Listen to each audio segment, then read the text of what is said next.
Today, I'm on a journey around Ireland to see if we can save our rural communities from slow decline. Rural Ireland is facing big problems, ones that could have devastating long-term effects on the country. There's no doubt that the Ireland we once knew is disappearing fast. Drained of money, young people and opportunities, life here is hard, with high streets reflecting the downturn in the economy and the hard realities of life for those who remain. The big question is, how can we make our once thriving towns fit for a very uncertain future? Against the odds, some communities think we can, and they plan to do it by pooling their local resources for a bold vision for the future. Reimagining rural Ireland as a self-sufficient, environmental and ethically diverse place. They believe that not only can it flourish, but it can also kickstart our national economy. Today, I'm on a journey to find out if a new grassroots cooperative movement is the key to unlocking a rural community renaissance.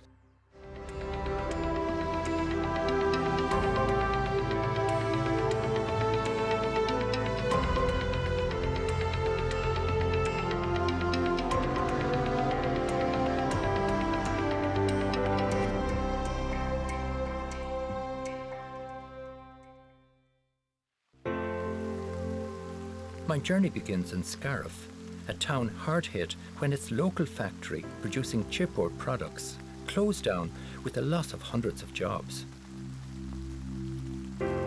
Businesses in rural areas suffer twice the rate of failure as those in urban areas, and people living in rural areas are twice as likely to suffer poverty.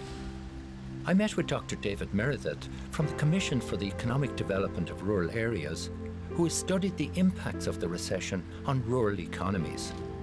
So what are the main findings in your report?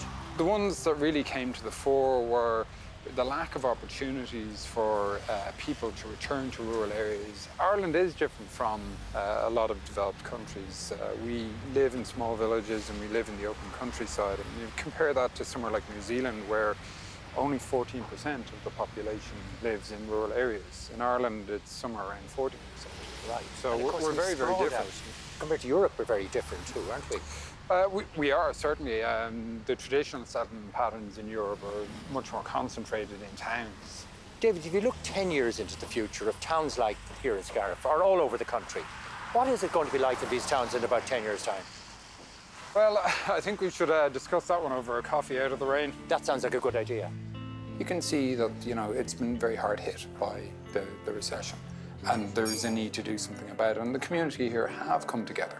And they are trying to put in place a strategy based on using the local resources that are available to them. So using the landscape, using the lake, which is beside us here, forestry, farming, and the tourism side of things as well, to try and develop the economy based on these local resources.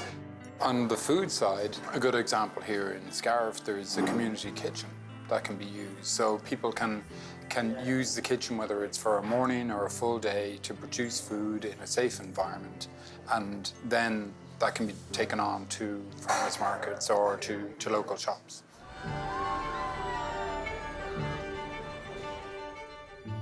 Over the years I've been making this program, I've seen time and again small communities around Europe use food and energy projects to bring them back from the edge of collapse and create circular economies that free up cash for investment in jobs. Last year, we spent €11 billion importing food and energy. Monies that could be used to prime local economies for growth. On the food side, most of that money is hoovered up by supermarket chains and returned to foreign shareholders. They're not obliged to buy from local producers and have no stake in the future of the communities they sell to. Today, I'm interested in seeing how co-ops can offer consumers a real alternative here in Ireland and keep cash circulating locally. My journey begins on a crisp morning in Drumcolliher, County Limerick. Jim McNamara from the Organic College is waiting with a warm welcome outside the Dairy Co-op Museum. Welcome to Drumcoller. Beautiful morning. Good. Yeah, sunshine is out for you today. Absolutely, and the town looks lovely. Yeah, the town. And of course, this is where it all started. It is. This is The museum here. Yeah, this is probably one of the holiest spots in Ireland with regard to food and communities and the collective way of producing food. It was 1889. 1889. Yeah, and I guess we're at a point in 2014 where we need to repossess the cooperative movement, reinvent ourselves, reclaim that space. Well, look, I can't wait now to get up to the Organic College and meet you there. But to get in here, Ted and Seamus might be. Of course. We'll see you Great. later. Lovely. Thanks a lot. Ted, I'm dying to hear all about now this museum, how it happened. This museum here started because of two people, the Gibsons and Stokes. They actually, one was a butter merchant and the other was a local merchant in the area. And what they realised is they wanted to get a better price for their butter, and they contacted the Manchester Co-operative movement. And this building here was really funded by the Manchester Co-operative movement to get it as an example of how cooperation would benefit people in general. From this humble beginning, a nationwide co-op movement was born that proved the effectiveness of working together for a common goal. It just took off. It was incredible. I mean, within a couple of years, within 10 years, there's as many as 100 cooperatives in the country. Ted, I'm on a journey to find out, is there a role for cooperatives again in Ireland? Cooperation is a brilliant idea. It's the way that people get an opportunity to have some control in what's going on around them. As the birthplace of the rural cooperative movement, it's not surprising that Drumcoller also has Ireland's only organic college. To find out more about sustainable farming and cooperative living, I spent the morning working with horticulturalist and organic ambassador Della Collins, who was making up food boxes for local delivery.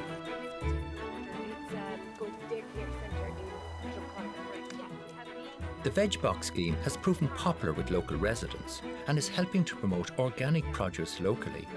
The recent surge in demand for what they grow reflects the wider national trend, with 7 out of 10 shoppers now aware of the importance of buying local food.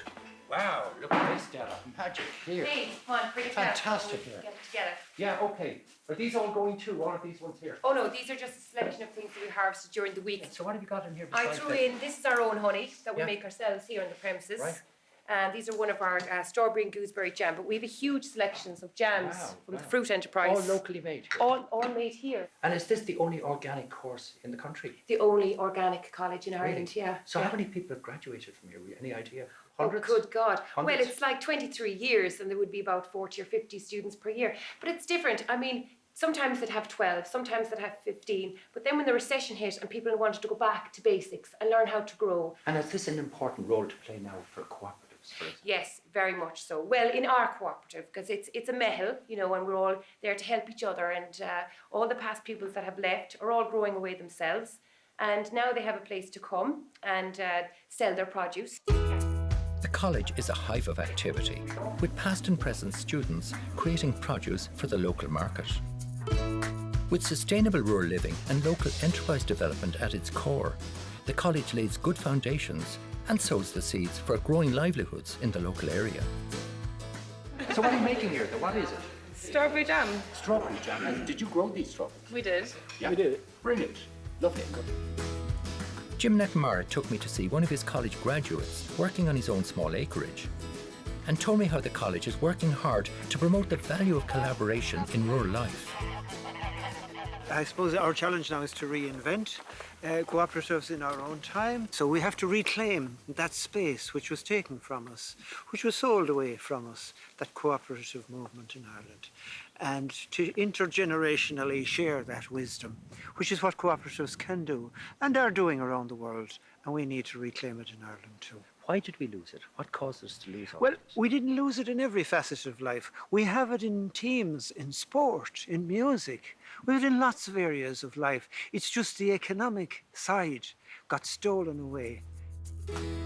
The Organic College is doing its best to tip the balance back in favour of local people, offering a sustainable alternative to what food they consume and how it's produced. More importantly, this type of collaboration results in money staying in the local economy. So what do you think the future is for cooperatives in Ireland? Well, There'll be a very good future for cooperatives in Ireland, but it will take an act of trust. It'll take quite a bit of education, both in the general public, who we consider in the organic world, we call the consumers co-producers. Because if they make the act of trust of buying our produce in a market, they are becoming part of the chain. So the concept of co-producer is the key, really, that we're in this partnership together. We want healthy food. Even if we don't produce it, we must eat it. Our health is at stake here. So, Jim, besides the economic and the social benefits of cooperatives, what about the environmental benefits? What are they? Well, the immediate one is it saves me travelling as an individual 30 miles to Limerick to sell my vegetables. If I can take them to a central spot where I can share with other growers, I'm immediately cutting my food miles. That's a very, very practically short-term one. There's no way you can lose with a cooperative, but it does take that little quantum leap of the act of trust. We have a past student, a graduate of the college, who's just taken over a wall garden, which we're going to have a look at inside. Right.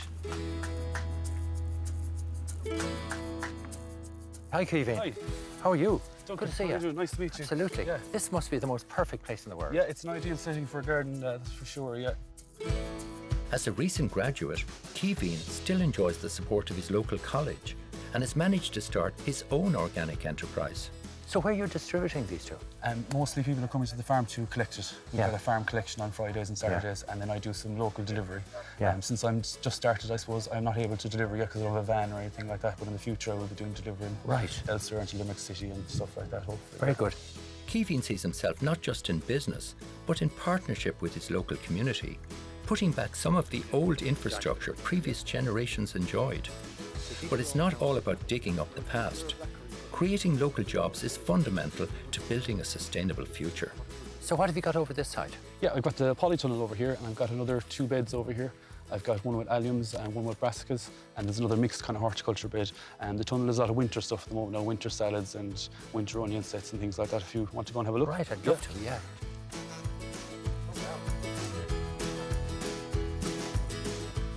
Obviously, since I'm more organic, everything is under rotation.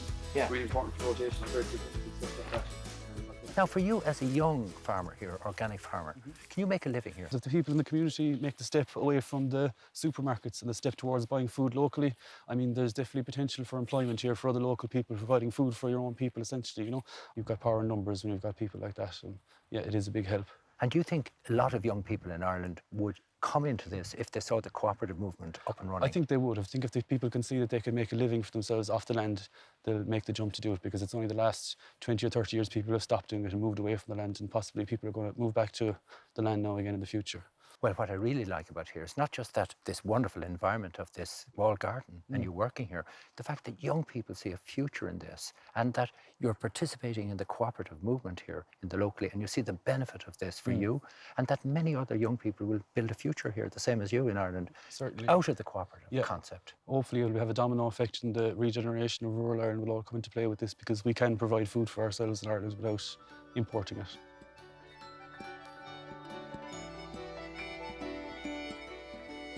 After seeing the benefits of putting in small but solid foundations, I was keen to find an example of cooperative living on a larger scale and set my compass on North County Tipperary. Here I met an old friend, Davy Phillip, who's part of a community-supported co-op and farm in Cloughjordan, Ireland's first eco-village.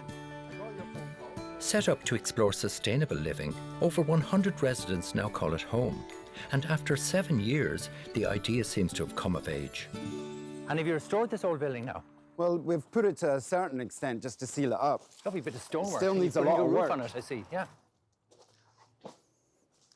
So this is the community farm distribution, Duncan. It's not a shop, is it? No, members or subscribers pay up front for their food straight into the bank account of the farm, the community farm we're all members of, and they can come in here 3 times a week and pick up vegetables, or every day and pick up milk. Right, so okay, so they get all of their vegetables here. Is all of this grown on the farm? Yep, the milk is from another farm about 2 miles away that we have a vendor relationship with. And it's a new way of connecting producers and consumers and ensuring that there's livelihoods for the producers and there's food for the consumers. Is this food affordable? Yeah, we've made it affordable. We're cutting out transport costs, packaging costs, boxing costs, the cost of going to market. So our food comes from 500 metres away to here and distributed to the subscribers of the community farm. The community farm aims to build resilience into the local environment through careful stewardship of the land, as well as producing a local and secure source of healthy food. Kevin is one of the two farmers here, and you can see all of the brassicas here. On 1 acre, Kevin, is it? Yeah, we have 1 acre in our rotation for brassicas, but we also have another 4 acres where we have root crops, onions and carrots and parsnips and beets, an acre of potatoes, an acre of grains that we grow, rye and wheat, and also squashes, pumpkins, salads, and we have 3 polytunnels where we grow the kind of semi-tropicals of cucumbers and peppers and tomato varieties. And you tell me that can be all done on 4 acres of land? Yeah, it could be. And the thing with this type of eco-agriculture is that the soil improves every year. So the potential every year grows and grows. And because we're involved in biodiversity, the biodiversity grows every year. So our members get more and more every year as the quality of the soil grows. So this is the Tipperary turnip, which is in fact a Swede. These ones here? Yeah, these, and they store excellently. They're out of all of our Swedes, they're the one that stores the best right the way through the system. This was originally the Swedes were a cross between a turnip and a cabbage that happened in Sweden. That's why they're called Swedes. That's how they happened? Yeah. These were cabbages originally, weren't they? Yeah, the cabbage and the turnip crossed and it created a Swede, and it allowed us to store a huge amount of carbohydrates throughout the winter. The stored sunshine.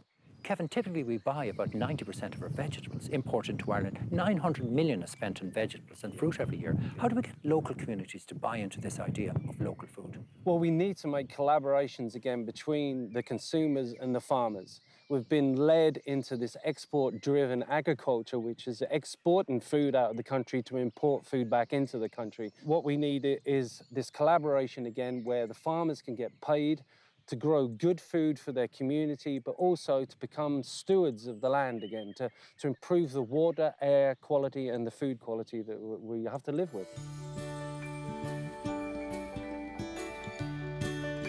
Cloughjordan isn't just about food, it's about building a holistic and sustainable community. It's an exciting and evolving experiment in cooperative living. I think people want something different. They want to live in a different way. They want a sense of community around them. Parents are here because they want a safe and healthy environment for their kids. People want a sense of community or purpose when they're retiring. And there's people here that are bringing businesses or new ideas or maybe learning providers, and they want to be in an environment that actually where they can walk the talk. Of course, we're assessing our ecological footprint and looking at how we can reduce that by eating more locally, eating more seasonally, producing our energy from renewables, collaborating on different initiatives like our cars, new initiatives like co-housing, cooperative housing, where we can provide housing in a cooperative way, make it more affordable, make it more accessible to younger people.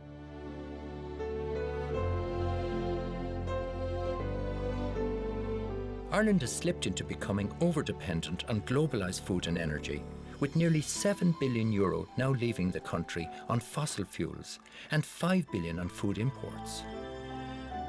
If this money was spent in rural economies, it would create thousands of new livelihoods and provide opportunities for young people to stay locally.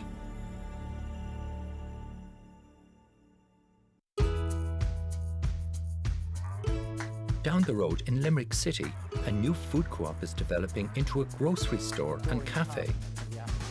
Remember, you're not using concrete, not using... Its members have all signed up for locally produced fresh, healthy food that minimises the impact on the environment. Bill, tell us, is all this food here local? Locally grown, locally produced. You're now in a unique operation, Limerick Community Grocery, which is a unique store that is owned, controlled and operated by the members who shop here. Right. We visited food cooperatives grocery cooperatives in the UK, the USA and in Mondragon in Spain, and we picked their various ideas. They were very helpful to us, and we said to ourselves, what might fly in Limerick? And you're looking at the results of it now. We are in operation just over 12 months. We spent the first 6 months as a buying club and the second 6 months as a walk-in store. Open Fridays and Saturdays and very short. And we've just started opening on Thursdays as well. Right. So it is a living pilot, which is transitioning from an exclusively voluntary operation into a paid operation. So what's your vision here, Bill? Well, we said to ourselves, about 20 of us gathered originally, just over 12 months ago, and we put €20 each on the table and we set up a company. And we said to ourselves, we would like to start an urban food cooperative, a grocery cooperative. So you see this as jobs and opportunity, livelihoods here? Oh, it is nothing if it is not that. It is nothing if it is not that. Yeah. And tell me, those that are supplying you with all of the food produce here, are they local or are they close by or what? In the vast majority of them are local. Yeah. Why do you do this? A number of motivations, but primarily the local economy, growing jobs locally, sustainability, the idea of getting urban cooperatives off the ground in Ireland, getting a successful pilot up and running, because we believe once we have one successful pilot, one sustainable business, urban cooperative business up and running, that will then can signal the start of other businesses, not just in retail, but in right across the board. Why can't we do it? The urban cooperative model is well established in other jurisdictions. Very well established, certainly in mainland Europe and in North America. But what about the consumers, all of your members? What's in it for them? Why are they so keen to get involved here? Ownership, control, reasonable selling prices. Good quality food, of course. Absolutely. Rather than the wealth being sucked out of the community. Here, the plan is to recycle it within the community. The Limerick Community Grocery aims to kickstart local enterprise. It transfers purchasing power back to the people, builds trust, and creates a template other co-ops can follow. This says it all. Let's put it down there. Let's put it there. Right. Now, what does it say? It says cooperative principles, voluntary and open, democratic, participation, autonomy, education, co-ops, help co-ops, and community. Is that right? Is that what it is, guys? What's more, projects like this co-op seem to be filling a void, enabling people to once again get involved in community collaboration. In rural Ireland today, as young people leave and opportunities dry up, there's a growing desire from communities to reach out and do something about it. The local newspapers in Ireland have responded to this groundswell by launching a nationwide competition that backs these local projects. This will help the movement go mainstream throughout the country. All around Ireland, there's evidence that people are beginning to take part and join in the cooperative spirit. So what exactly is Get Involved? Get Involved, Duncan, is a nationwide competition that supports sustainable communities and sustainable ideas. And the whole idea is to, enhance collaboration within communities, but also create and enhance livelihoods, whilst also having environmental and social benefits. So, Johnny, why did your newspapers get involved in this? We, as a group of newspapers, identified that we needed to do something for our communities. We needed to get a little bit of heart back in them, and we needed to do something meaningful in terms of sustaining these communities for the future. We want this to grow. We want to have 50, 100 next year, and we actually want to have, communities competing within localities to be the actual project to be championed by the local newspaper. And we want this to become a major movement. The GA, for example, they have inter-rivalries. We would love to see that happening. We'd get involved and communities actually competing to be the project to be championed.